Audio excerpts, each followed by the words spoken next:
రోడ్ల మీద వరిధాన్యం ఆరబోయొద్దు, పోసి మంది పనాలు తీయొద్దు అని చెప్పేసి ఎన్నిసార్లు చెప్పినా రైతులకు మాత్రం తలకెక్కడం లేదు.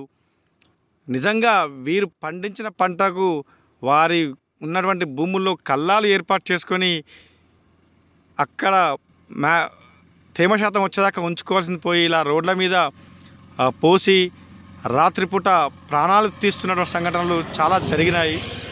మొన్న తూఫాన్ దగ్గరలో జరిగినటువంటి ఒక రోడ్డు ప్రమాదంలో ఒక కుటుంబమే చనిపోయింది. అయినా సరే రైతులు మాత్రం ఈ రోడ్ల మీద కల్లాల మీద ఇలా కల్లాలు చేయడం మాత్రం ఏమాత్రం కరెక్ట్ కాదు అంశం చెప్పుకోవచ్చు. ఇది ఒక ప్రాంతానికే పరిమితం కాలేదు, ఇది తెలంగాణ వ్యాప్తంగా అన్ని చోట్ల ఇలాంటి పరిస్థితులు ఉన్నాయి. మొత్తంగా వాహన చోదకులు తీవ్ర ఇబ్బందులు ఏదైతే ఎదుర్కొంటున్నారు, ప్రాణాలు కోల్పోతున్నారు. కానీ పోలీస్ శాఖ మాత్రం ఏమాత్రం పట్టించుకోవట్లేదు. సంఘటన జరిగినప్పుడు మాత్రమే తూతు మాత్రంగా వారి మీద కేసులు నమోదు చేయడం జరుగుతుంది తప్పితే మిగతా పట్టించుకోకపోవడం వల్ల ఇలా తయారైంది. ఇది చర్య నిజంగా కరెక్ట్ కాదు. ప్రమాదం జరిగినప్పుడే స్పందించడం అనేది ముమ్మాటికి ఇది కరెక్ట్ కాదు. సో రైతన్నలు మీరు కూడా ఒకసారి ఆలోచించాలి. ఎందుకంటే రైతులంటే రాజులు అని పేరుంది, కానీ మీరు ఇలా చనిపోతే మాత్రం హంతకులుగా నేరస్తులుగా కాదా? ఎందుకంటే ఒక సంఘటన వల్ల ఒక కారణం వల్ల చనిపోతే దాని హత్యా నేరంగా పరిగణించబడుతుంది. కానీ మీరు రోడ్ల మీద ఇలా ధాన్యం పోస్తూ మంది ప్రాణాలు తీస్తున్నారని చెప్పుకోవచ్చు. ఇలాంటి వీడియోస్ కానీ ఇలాంటి న్యూస్ మీకు నచ్చకపోయినప్పటికీ సమాజ శ్రేయస్సు కోసం తప్పదు కదా. ఇలా రోడ్డు మీద కల్లాలు చేసి ప్రాణాలు తీయొద్దు, వారి ఉసురు మీకు తగులొద్దు అని చెప్పేసి కోరిక. అయితే నిజంగా వీరు పండించిన పంటకు వాళ్ళ దగ్గర రైతుల్లో కల్లాలు ఏర్పాటు చేసుకోవాలని గతంలో ప్రభుత్వాలు సబ్సిడీ మీద డబ్బులు కూడా ఇచ్చాయి. కానీ అక్కడ ప్లేస్ వేస్ట్ అవుతుందని చెప్పేసి నిర్మించుకోకపోవడం వల్ల తరచూ ప్రమాదాలు చోటు చేసుకుంటున్నాయి. మొత్తంగా రైతులు గమనించి వారి పంట పొలాల్లో కల్లాలు ఏర్పాటు చేసుకొని ఇతరుల ప్రాణాలు, వాహన చోదకుల ప్రాణాలు తీయకుండా ఉండాలనేది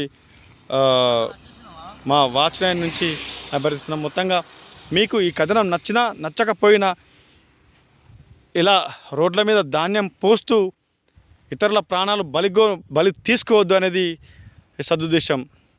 ఈ కథనం కనుక నచ్చితే లైక్ చేసి, షేర్ చేసి, కామెంట్ చేయండి. అలాగే ఖచ్చితంగా పోలీస్ అధికారులు ఇలాంటి ఇలా రోడ్ల మీద ధాన్యం పోసిన వారిపై చర్యలు తీసుకోవాలని చెప్పేసి సామాజిక ప్రజలు అధిక సంఖ్యలోనే కోరుతున్నారు.